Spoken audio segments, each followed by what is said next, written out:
If you have been diving into this series of podcast episodes on the mother wound and you want more, I am leading a free workshop all about the mother wound, how to clear that energy, and how it impacts your fertility.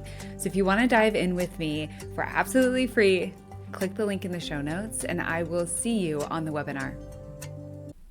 Welcome back to the Her Fertility Podcast. Today's episode is me sharing my experience with my own mother wound. And it's unlike most of the podcast episodes here. Usually I'm bringing information, but today's episode is really just me sharing my experience with the mother wound, what I've learned from it, and how I've healed it. And this is going to be me just sharing. There's no script. I'm not going to edit this. I don't know how long it's going to be. And I welcome you to listen all the way through and come on this journey with me as I really start to unpack this experience that I've been having over the last few years. And if you listened to the last episode of the Her Fertility Podcast, then you'll understand why we're talking about the mother wound. So if you didn't listen to that one, go back and listen. But what I find is sometimes hearing somebody's experience with something can be equally as helpful as hearing information about it. And I was just listening to a podcast where the host was just sharing her experience, and I was getting so much out of that and really identifying, seeing parts of myself in her story. And I just thought, there's definitely an opportunity for me to start sharing more about my journey in ways. And so I'm going to start with this. And I would love to share more if you're interested, about my fertility journey and all of that too. And I have to apologize. I have a sore throat today. And so I'm going to be drinking some water and clearing my throat. And I'm not going to edit this, so I'm sorry that's going to be part of the episode. But bear with me as we dive into the mother wound. So a mother wound is the term used for any type of energetic conditioning, block, really just energy around the sacral center, which is just below the belly button. It's our reproductive center, but energetically, it's also our center for relationships. It's the relationship with yourself, the relationship with others. It's your creativity center. It is like the most powerhouse energy center, which is why I love working with it when working with people in fertility, because it gives us such a beautiful lens to your whole self, right? Like your whole puzzle and what's going on for you. So I find that the lens of the sacral center is really helpful to shed light in areas that we might otherwise miss in just using medicine. In my experience, so my son is now 6 years old, and really me looking at the mother wound for myself started before he was born.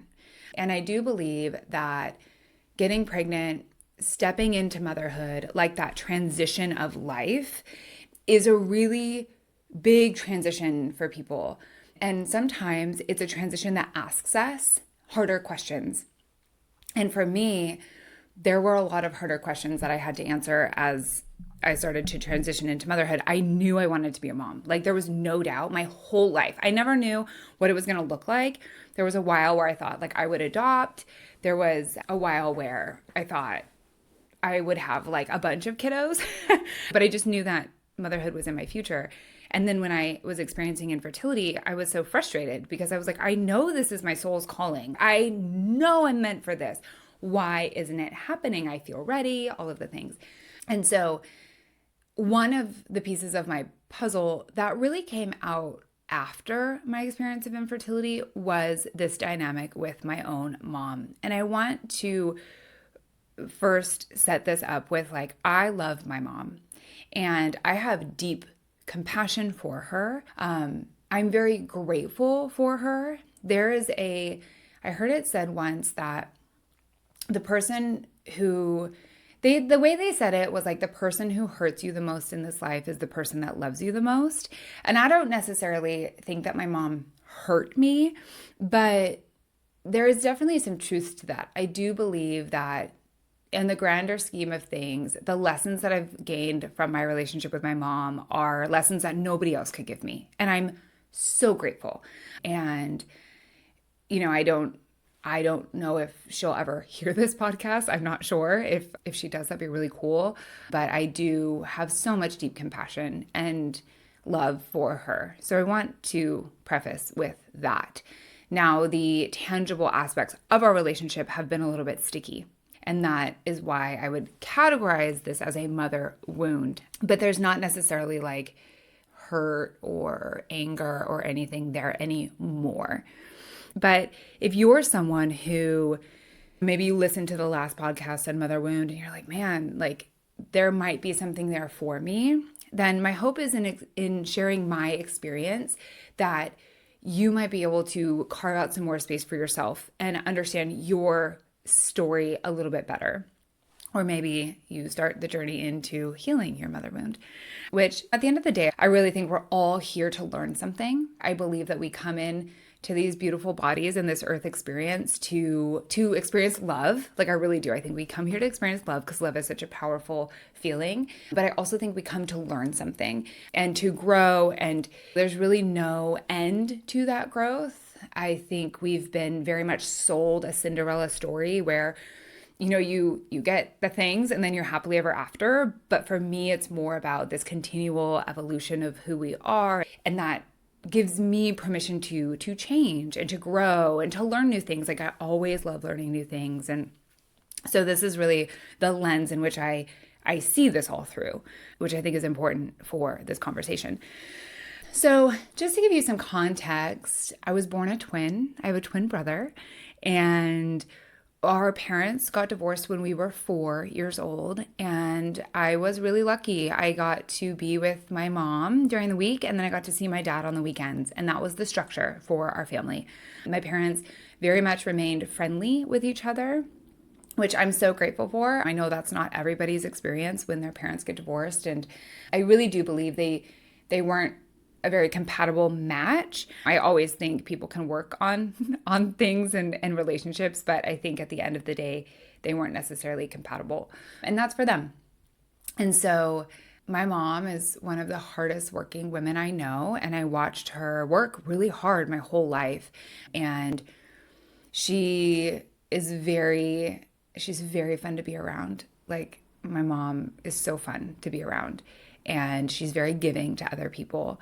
And she was always looking for ways to please other people, to make everybody happy. And I think as most of that generation did, she was always looking for the latest and greatest diet, exercise protocol, and now being where I'm at, it really is that she is still looking for her own personal power in her own sacral center of all things, because personal power lives there. And so it can manifest differently, right? For me, it manifested as infertility, but for other people, it manifests differently. And, that's a journey that she's on. But when I started to really make big decisions for myself as an adult is when the relationship with my mom became a little bit more sticky. As a child, we were very close. We were very similar. Of course, she's my mom and I want to be like her. And so everything was great. And then part of my story that not a lot of people know is I was engaged to somebody before Josh, and I called off that wedding. And in that was really the first time where I just knew in my heart, that it wasn't going to work. I knew we were going to be divorced in 2 years. It was like we had been together for 6 years, and I absolutely loved him. And I think he's wonderful, and I loved his family. And we had so much fun. And there was really great qualities about that relationship. But at the end of the day, when we finally got engaged, because we've been together for so long, and we finally got engaged and we moved in together, and I was like, wow, okay, there's still some fundamental things that are different here. And I couldn't not listen to those. And I couldn't not see into the future without a divorce in my future. And I was like, I don't want that. I went through that, right? As a child, I don't want that. And so I called off my wedding, and that was hard for my whole family. And I get it. Like, you really just want the best for your children, and you don't want them to make decisions that will impact their future in a negative way. And so that was really like the first event that questioned my relationship with my mom. And I don't know necessarily what I was expecting, but it became really clear that there wasn't necessarily like a support for my decision in that from my mom. Like, she wasn't very supportive of that decision. And then I had known Josh actually, but we got engaged and we're going to get married. And she didn't support that. And she didn't like that. And I get it. Again, like, you're trying to keep your daughter safe and from making the mistakes you make. And again, I have a ton of compassion and understanding. But, in the moment, like, all you're seeking as a child is like the support from your parents, right? Like, regardless, like, of course, if it's a dangerous decision that's going to hurt you or somebody else, like, no, don't support that. But if it's something like a life choice that just might be a little bit different or a risk in a way, support is what you're seeking from your parents. And that wasn't there. So then we had our own journey with infertility, and I can't necessarily bucket that into this conversation because the infertility struggle is, I feel like regardless, it always brings up some tough stuff with your parents. You want to tell them, but it's also something that's like intimate and private, and you don't really have a full understanding of what's going on. So it's hard to explain it to somebody else, and they care very deeply, right? Like, they want to be grandparents and they want the best for you. And so the infertility journey was what it was. There wasn't really anything big that came from that. I didn't share a lot with my family. I shared some. I shared a lot with my dad, but that's a whole other conversation because he's just a really good listener. Like, he won't necessarily give me feedback, and I love that sometimes. But I wasn't looking for people's feedback, and so I didn't really tell a lot of people. Then when we got pregnant and we had this beautiful birth, I should say, I had a beautiful pregnancy and a beautiful birth, and I'm very grateful for that. That's when I really started to see how different my mom and I were. So, for example, I really didn't want an epidural during my birth. I really wanted to try and have a birth with no epidural. And it sounded like, oh, you don't need to be a hero. Just get the epidural.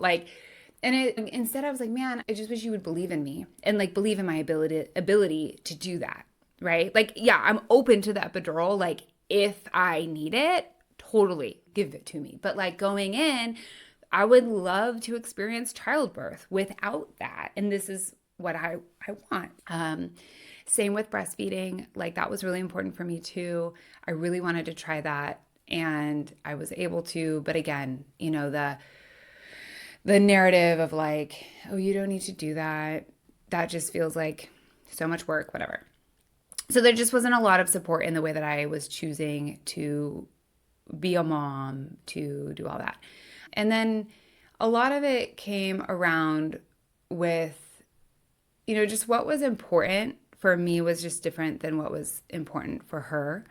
And she was a very loving grandma, and she was very supportive. She let us move into her home when we needed to move out of our home. We were renting, and we had to get out of that house because the landlord unfortunately passed away, and they were selling the house, and we had to move. And Maddox was only 2. He was turning 2 at the time, so he was a little itty bitty. And so she let us move into her house, and I'm so grateful, right, for all of that. But in being so close, it really became apparent to me what our fundamental differences were and like just where our priorities were lying. And that really came down to like with our time and our energy and all of that. And so it was around this time that I really started to work with my own energy and with a therapist and an energy coach. And I started to really dig through what was underneath the hood, so to say. And I started to do a lot of my own personal work and personal journey of like, especially what infertility brought me. Like, I still was so confused by that experience. And so I started to go on this own journey, and there was a lot in that energy center for me of like Some people call it trauma. Some people call it conditioning. It was just really like this narrative and conditioning that had been fed to me as a child of like who you're supposed to be and what you're supposed to do. And this looks like people pleasing. I was raised in church, so this looked like the church narrative is that you're born a sinner and that you need to do these things to be worthy enough of getting into heaven. And all of that was layered in there. Some of you know my story of being molested when I was 14. I won't go into that here, but that all came up and I was processing through all of that. And when you start to do that kind of deeper work and that deeper processing, I think that any parent would have a hard time hearing about their child's experience not being perfect. And of course, you go through parenthood the best way you can. And I think that my mom did. Like she did the best she could. And I'm very grateful for that. And yet I still had my own human experience. And there's no blame there. I'm not blaming. It's not like, oh, if you had done this different, then my experience in life would have been different. Like, no, it was my own human experience to go through and to learn from. And so as I'm starting to do this work, and this was all before I became a fertility doula, but I had the opportunity to share with her, like, hey, like, here's what I'm processing. Like, I didn't remember when I was 14 because my brain blocked it out. I didn't tell anybody what was happening at the time because I was so ashamed of what was happening, right?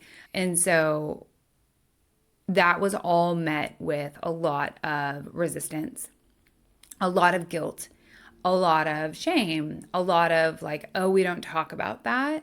And I totally have so much compassion because I understand that that's all a coping mechanism. And that's all, of course, it's hard to hear as a parent that your daughter had those experiences. But again, not met with support. And that's okay. Like, I have my own support system now. But it started to show me the need to really carve out some space for my own healing. So I did. And what that looked like was just stepping back from a lot of communication with my mom. I just said, hey, like I'm doing this processing now. I'm doing this healing work. I will call you when I'm ready. And I took my time, and I'm glad I did, because it was a space for me to feel that I could do the work without being judged, without feedback. And I worked with licensed professionals and like did all that healing work. So then fast forward now to today, she's still been very supportive and loving of my son. And I would never want to change the relationship with a grandparent. I think that grandparent relationships are really special. So I definitely welcome that. But my own relationship with my mom has just become very quiet. And so earlier this year, some of you saw on Instagram, I met with her. We went on a hike. This was after I broke my foot and then it was healed. And we went on a hike, and I just felt that like being in nature might be a good supportive place to have a conversation. And I just met the conversation with the perspective of like, thank you for allowing me the space to go through that journey on my own. I've learned a lot about myself. I've helped heal things that have happened in the past, and I see them for what they are, and there are things that have helped me grow. And also just experiences that help me have a lot of compassion for other humans that have had those experiences too. And I met the conversation with, I would love to move forward from here with our relationship. Like, I'm totally open to that, moving forward from here. And it was met back. My mom was very like, and I get it, but she very much was like, I want to talk about those things. I want reasons why. I want, like, there must be a reason why you couldn't talk to me for those years. Like, really, it was like years of processing. Like, I want to know more about what happened when you were a teenager. Like, I respectfully was like, there's really not a lot there. It was an experience I went through and I've learned from, and that's really it, right? Like, there's not much else. I wish to, and what I understand is like the mind loves a story. The mind needs a story. We are storytelling creatures, and we make sense of things through story. But like, I don't have the answers or the story that you want to hear, right? Like, I don't have that. So like, can we just move on? And then the conversation during our hike kind of turned to be more of like where she's at in life. And she's had some really big shifts. She lost her mom. My grandma was of older age. My mom cared for her in her final years and lived in and cared for her. My grandma had dementia. And, that's a big task. And I have so much respect for her for doing that.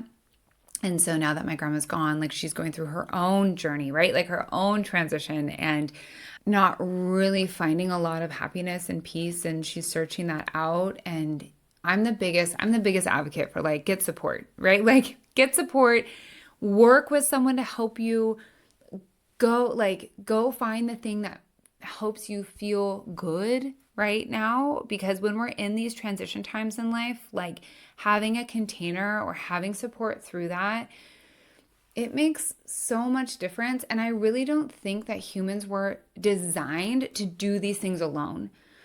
We live in this culture where it's like, be strong, pull up your bootstraps and like go do the things in life by yourself. And yet we're communal creatures. Like we thrive in community and we are stronger with each other.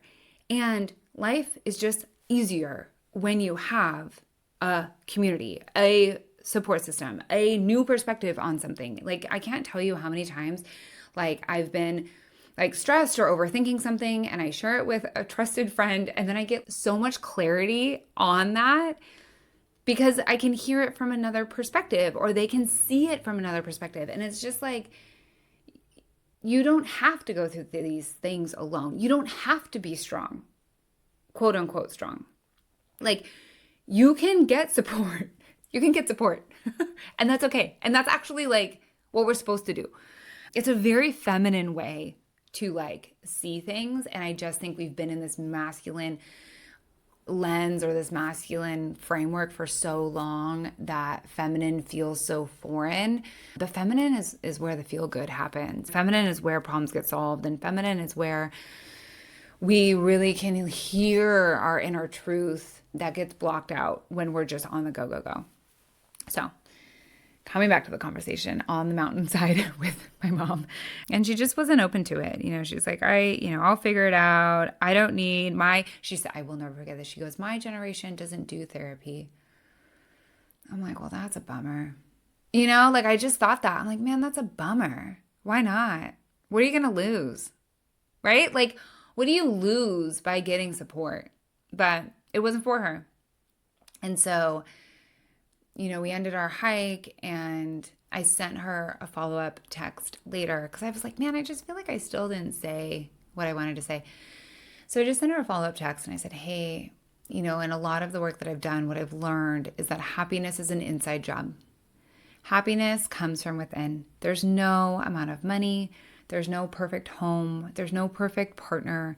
There's no perfect body that's going to bring you happiness. That comes from within. And she sent me like a nice text back, but like that was it. And, it's not to say that I can't communicate with her, but it's a relationship that I feel like is just on pause for right now. And the more I talk to friends and clients, the more that I'm seeing this relationship is a sticky one. This mother-daughter relationship specifically, and it could be mother-son too. I don't have an experience of a mother-son relationship other than my own with my own son, but like my experience is a mother-daughter relationship. And it's one that's super special, but it's also one that can get really sticky. And I think it's a relationship that has a lot of expectations. And sometimes expectations, especially in the way of communication, can cause a lot of disruption. And so if you're listening to this and you're like, wow, like, yeah, I might have some room to explore, you can absolutely reach out to me. Please do. I'm on Instagram. You can send me a DM at herfertility.support. But like contact me and like let's chat about it, because it's something that it is really special. It's really delicate. It doesn't have to be an all or nothing. I feel that too. Like a lot of times when we're working through, especially like relational things, we think of most relationships like we do dating relationships, where like there has to be like a breakup and it has to be defined. Like, are we boyfriend, girlfriend? Or like, are we engaged? Are we married? Right? Like there's a lot of definition that goes around those types of relationships. Like, are we breaking up? And when we do, that means like we're done and we like don't talk to each other and like we don't do any of that. That is a different relationship than the relationship you have with family. But sometimes we cross-pollinate those things. So I invite you to see it as more fluid, as more gray, as more dynamic. And if you're having a hard time setting boundaries around that relationship, know that that's totally normal, especially as a child to parent relationship. You know, as children, we're dependent on our adults for survival. And so into adulthood, sometimes that dynamic doesn't change. And that can get tricky because you're now an adult. You're not depending on them for survival, but like the dynamic hasn't changed. The understanding hasn't changed. And so that can get tricky. Welcome the dynamic nature of it, because it is dynamic and it's not like your breakup. It's not like your romantic relationships. And the final thing I'll say here is, if you are like, I just don't know if this is impacting my fertility, or like, how does this relate to the fertility conversation? Or like, this is a bunch of BS, like there's no way it's impacting the fertility conversation. I invite you to always keep an open mind with all things. It's something I try and do, is always keep an open mind, because I find that when I do, I usually learn something new, which is pretty cool. But when we think about any transition, there can be more than just like the 3D physical involved. And when we're talking about like fertility, what we do here is talk about infertility mostly, but I like saying the word fertility more. There's a lot of reasons around that with the mind. But when we're talking about fertility and fertility health and fertility healing, this is a period of time in your life where you are in a transition, where you've consciously chosen to go from not being a parent to being a parent, to being a mom, to being a dad, to being responsible for another little tiny human. And in that change, you are taking on a new role. You are now stepping into the role of mom, right? So like, we're talking about the relationship with mom, your mom, but you're now stepping into that role. And there's a lot there. Sometimes there's expectations. Sometimes there's old stories from your past that you don't want repeated when you become a mom. Sometimes there's pain, or there's struggle, or there's things. And as you start to step into your own role as mom, of course these things are related. Of course the relationship with your mom is going to come to the surface, because that's how you were like raised and trained to be a mom. And sometimes you want it to look a little different, or sometimes whatever it is, or sometimes you really want it to look the same. And you're like, I love my mom so much. Like, I want to be a mom like my mom. How can I do that? Right? Whatever it is, whatever side of that spectrum you're on, you're in a transition. You're asking like the universe to help you transition into a mom. You want to get pregnant. You want a little soul to come in. You want to take care of that little soul while they're here. And so naturally, the blueprint that was given to you is going to come up.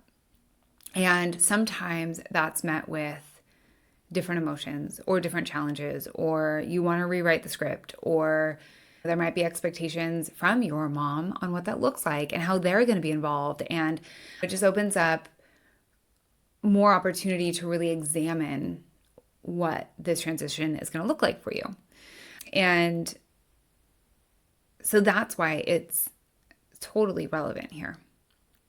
And I hope that this is supportive for you as you're in this time of transition. And I hope that if you do need to have some harder conversations, even with yourself, and like really start to explore that, you do have the support to do that, and you have, a container to do that in. And I'll be really honest, that's a lot of the work I do with my clients. We carve out a safe space and we dive into some of these deeper conversations around this transition. And it's beautiful. It is so beautiful to have that container to work through and really define what the next part of your story is going to look like. And I am so honored to be a part of that with my clients that I work with. So if you're, again, please reach out to me if you have questions or if this connected with you in any way. This is not the typical type of podcast that I put out here, but I'm happy to share. I think that I've gotten to where I'm at with a lot of different things in my life because people were brave enough to share their story. And sometimes these stories feel a little scary to share because you don't know what they're going to be met with. People have a lot of opinions, and that's okay. But if this is something that's supportive for you, or you want to hear more of this style, I'm happy to share. So let me know. I'll put the Instagram link down below. And thank you. Thank you for listening. It really means a lot. And yeah, the next episode, we'll get back to more information on fertility, but we can do story shares all the time. All right. Cheers to your fertility. I'll talk to you soon. Bye.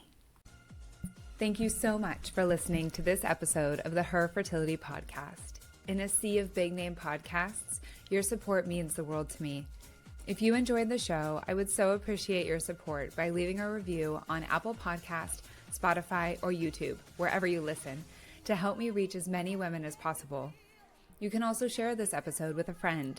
Sharing the podcast is the best way to help it grow and build a community to support you on your fertility journey. If we aren't already connected, please find me at herfertility.support on social media, or sign up for one of my next fertility courses or offerings at www.herfertility.support.